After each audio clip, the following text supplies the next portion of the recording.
Kuasa hukum Supriyani, Andri Darmawan meragukan hasil visum luka yang dikeluarkan dokter untuk anak polisi diduga jadi korban penganiayaan.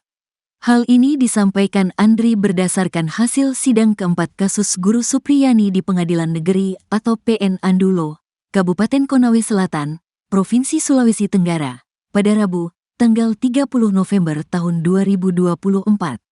Saat sidang keempat, Jaksa Penuntut Umum JPU, menghadirkan 5 saksi terdiri kedua orang tua korban, wali kelas korban, kepala sekolah, serta seorang guru.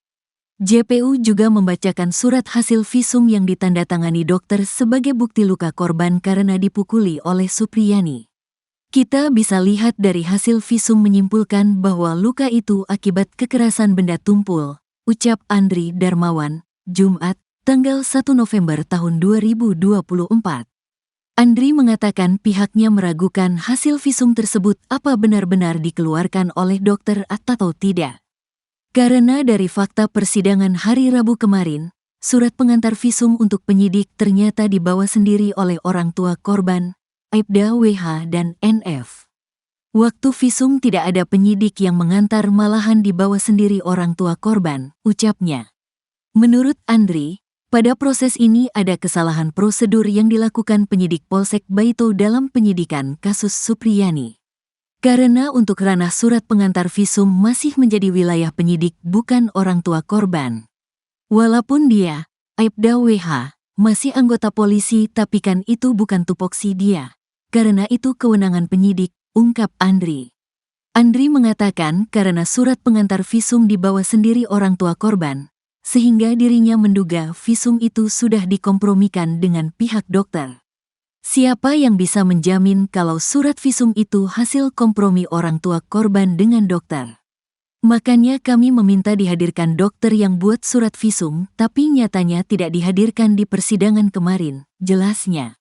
Selain itu, kuasa hukum juga meragukan kompetensi dokter yang membuat surat visum korban. Kami juga menilai dokter ini tidak kompeten menilai luka, karena dokter umum bukan dokter forensik, ucap Andri. Karena untuk menyimpulkan luka ini ditimbulkan karena apa harusnya dokter forensik, lanjutnya. Untuk itu, dalam sidang lanjutan nanti, Andri selaku pengacara Supriyani akan menghadirkan dokter forensik yang akan menyimpulkan luka korban. Karena kami menduga luka ini disebabkan penyebab lain, tutur Andri.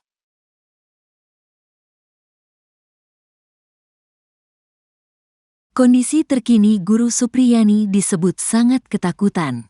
Maklum karena ia harus melawan syarat kepentingan dalam kasusnya.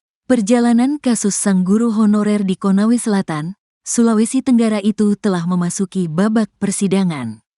Mulanya Supriyani menjalani sidang dakwaan di mana ia dituduh melakukan penganiayaan terhadap anak polisi berinisial R. Kemudian kuasa hukum Supriyani, Andri Darmawan, mengajukan eksepsi yang berujung eksepsi itu ditolak hakim. Kata Ketua Umum Persatuan Guru Republik Indonesia, PGRI, Unifah Roshidi, sepanjang kasus ini bergulir Supriyani merasa sangat ketakutan.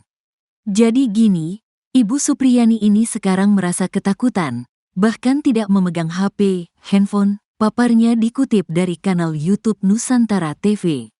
Unifah menjelaskan kasus guru Supriyani ini sangat syarat kepentingan. Namun persisnya ia belum tahu. Sehingga kendati PGRI sudah berupaya memberi bantuan hukum, lawan hukum Supriyani sulit ditembus.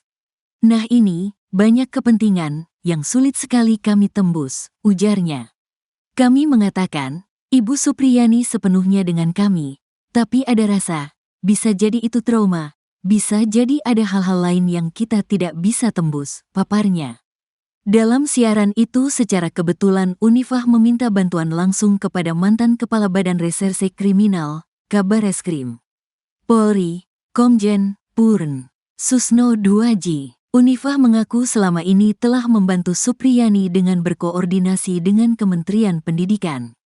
Pihak PGRI hanya meminta agar Supriyani dapat dibebaskan secara murni, lepas dari segala tuduhan. Unifah menjelaskan pihaknya sudah mengecek sekolah SDN 4 Baito saat hari kejadian pada tanggal 24 April tahun 2024 lalu itu. Berdasarkan saksi dari para guru dan para siswa, tidak ada penganiayaan seperti yang dituduhkan Aibda Wibowo Hashim kepada Supriyani. Terlebih kasus ini diduga dibuat-buat kendati sejatinya guru Supriyani tak mengajar anak polisi berinisial R yang duduk di kelas 1A. Padahal Supriyani sendiri di sekolah tersebut hanya mengajar di kelas 1B. Oleh karena itu Unifah menilai Susno 2J dianggap bisa membantu dan berbuat banyak dalam kasus guru Supriyani. Oleh karena itu Pak Susno, bantu dong, kata Unifah kepada Jenderal Bintang 3 Polri tersebut. Karena begini dari pihak-pihak kementerian hingga kepolisian, kami terus berkoordinasi. Setiap malam kami sulit tidur, mendiskusikan bagaimana cara membebaskan Supriyani secara murni, terang Unifah. Sebagaimana diketahui, guru Supriyani telah menjalani sidang dakwaan dan sidang eksepsi. Selanjutnya, sidang kasus guru honorer di Konawe Selatan itu akan memasuki sidang pemeriksaan dengan saksi ahli. Kabarnya Susno 2J akan dihadirkan sebagai saksi ahli pidana atau penyidikan. Hal ini bertujuan untuk mengurai proses penyidikan kasus Supriyani yang dinilai sejak awal cacat hukum. Adalah Kapolsek Baito Ibtu Muhammad Idris yang diduga sosok yang memeras Supriyani sebesar 50 juta rupiah. Menurut kuasa hukum Supriyani, Andre Darmawan, permintaan sebesar itu dalihnya sebagai uang damai. Namun belakangan Ibtu Muhammad Idris enggan menanggapi tudingan tersebut. Ia mengaku tak ingin punya masalah. Pernyataannya ini pun penuh sirat. Saya tak mau bermasalah, cetus Idris kepada awak media. Di sisi lain Andre menjelaskan kronologi adanya dugaan permintaan uang damai sebesar 50 juta rupiah kepada Supriyani. Mulanya kala Supriyani diminta untuk datang ke Polsek Baito untuk dimintai keterangan. Memang benar di sana dia dimintai keterangan oleh penyidik. Namun katanya Supriyani dipaksa mengaku. Sebab saat diperiksa, Ibtu Idris, pelapor Aibda Wibowo Hashim dan istrinya, ada di lokasi. Permintaan uang damai senilai 50 juta rupiah memang tak secara langsung. Tetapi melalui mediasi yang ditengahi oleh seorang kepala desa bernama Rokiman. Rokiman mengaku jika dirinya dihubungi oleh seorang kanit Reskrim Polsek Baito. Sang kanit diduga yang meminta uang 50 juta rupiah hingga menjadi 2 juta rupiah yang diberikan kepada Kapolsek Baito. Andre mengaku punya bukti rekaman dan akan dijadikan alat bukti di persidangan. Pak Kanit Reskrim gak usah mengelak lagi ya, kami sudah ada rekamannya di sini, kelakar Andre. Uang damai yang dinarasikan kuat dugaan hanya untuk memperhalus bahasa saja. Kapolsek menjanjikan penghentian kasus. Tapi sayangnya Supriyani tak punya uang sebesar itu. Kalau penjelasannya kanit itu 50 juta rupiah untuk Kapolsek untuk menghentikan kasusnya, paparnya. Andre menambahkan, Supriyani disebut akhirnya hanya bisa memberi 2 juta rupiah. Katanya, kondisi Supriyani sudah pasrah, tak sanggup lagi diminta-minta uang terus sebesar 50 juta rupiah. Tapi yang diberikan cuma 2 juta rupiah. Cetusnya, rupanya tak terhenti di situ.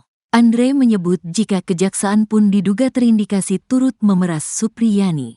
Lagi-lagi permintaan secara tak langsung, melainkan melalui pernyataan seseorang yang mengaku dari pihak Komisi Perlindungan Anak Indonesia, KPAI. Tak tanggung-tanggung, pihak kejaksaan diduga mengajukan permintaan uang kepada Supriyani sebesar 15 juta rupiah.